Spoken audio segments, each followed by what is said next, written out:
فوضى وعنف عارم يعصف بفرنسا كأنه الربيع الأوروبي.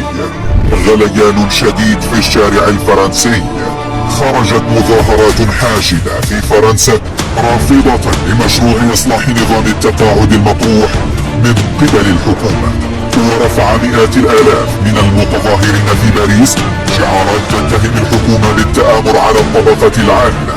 البلاد أصبحت على بعد خطوة واحدة من الحرب الأهلية.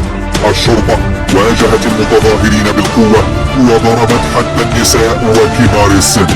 عزيزي المشاهد، فرنسا تحترق من كل جهة ومكان وتتجه نحو المجهول بعد تجفيف منابع استغلالها ثروات أفريقيا.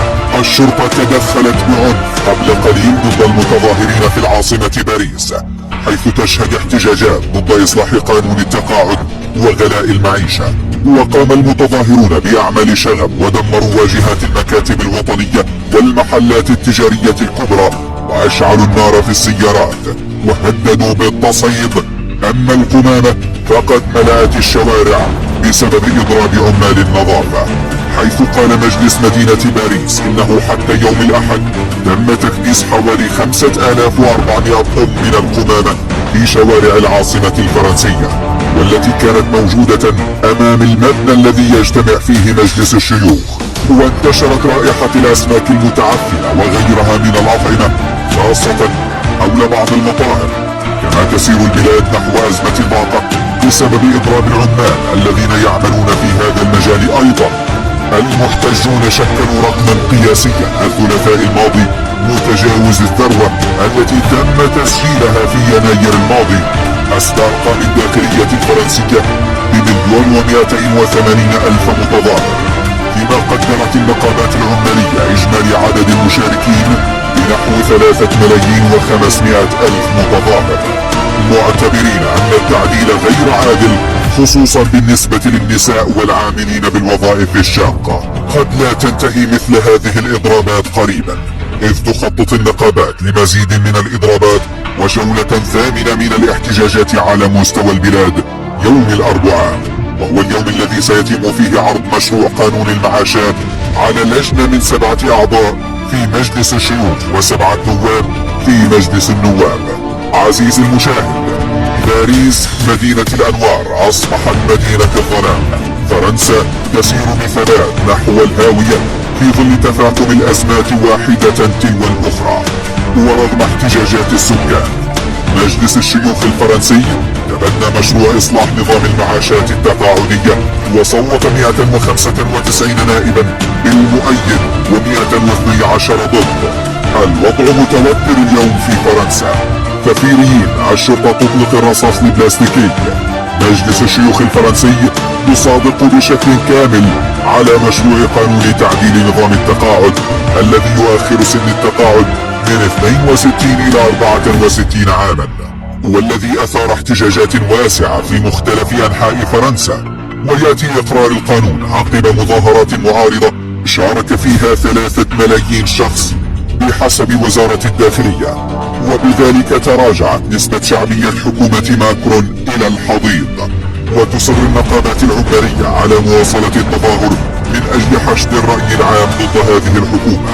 وسن التقاعد في فرنسا هو من بين الأدنى بين سائر الدول الأوروبية، وينص مشروع القانون على رفع سن التقاعد القانوني تدريجيا من 62 إلى 64 عاما بواقع 3 أشهر سنويا، وذلك اعتبارا من الأول من سبتمبر أيلول 2023 وحتى 2030. ويرى الكثير من الفرنسيين أن رئيسهم ماكرون فاشل، فقد فشل في إدارة أزمة كورونا، وفشل في إصلاح الاقتصاد الفرنسي، وفشل في القضاء على العنصرية والتمييز، وفشل في معالجة كافة مشاكل المجتمع. هذا حال فرنسا من الداخل في ظل حكم إيمانويل ماكرون. أما حالها خارجيا فلا يقل سوءا، فالدبلوماسية الفرنسية في أسوأ حالاتها نتيجة الهفوات التي يرتكبها ماكرون.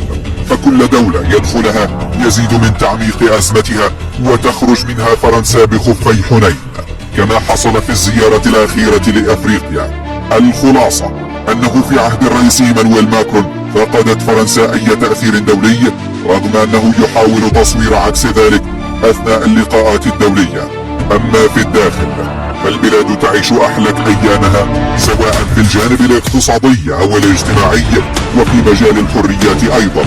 هذه هي فرنسا التي تدعي بحقوق الإنسان وتدعي بأنها من العالم الأول وتحتقر العالم الثالث. لقد اتضح أمرها، الدول الغربية ستنهار وأولهم فرنسا. إن العالم سيتغير، حيث تشهد دول أوروبية احتجاجات ذات طابع معيشي، فيما رفعت في عاصمة تشيك شعارات ضد الحرب في أوكرانيا، حيث شاركت حشود في مظاهرة مناهضة للحكومة في براغ يوم السبت 12 من مارس تحت عنوان تشيكا ضد الفقر، وبدعوة من حزب PRO غير البرلماني الجديد.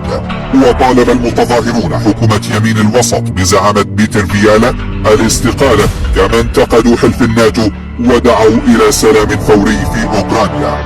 وفي ألمانيا دعت نقابة فريدي للعاملين في قطاع الخدمات إلى تنظيم إضرابات تحذيرية ليوم كامل يوم الاثنين 13 من مارس في العديد من المطارات الألمانية في هامبورغ وهانوفر وبرلين، إضافة إلى مطار العاصمة الألمانية BIR.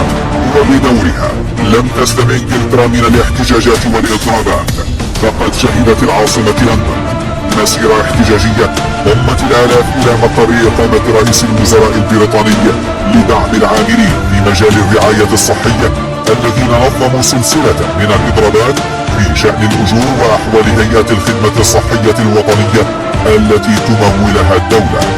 مشاهدينا الكرام، شكرا لكم لمشاهدة الفيديو، إلى اللقاء.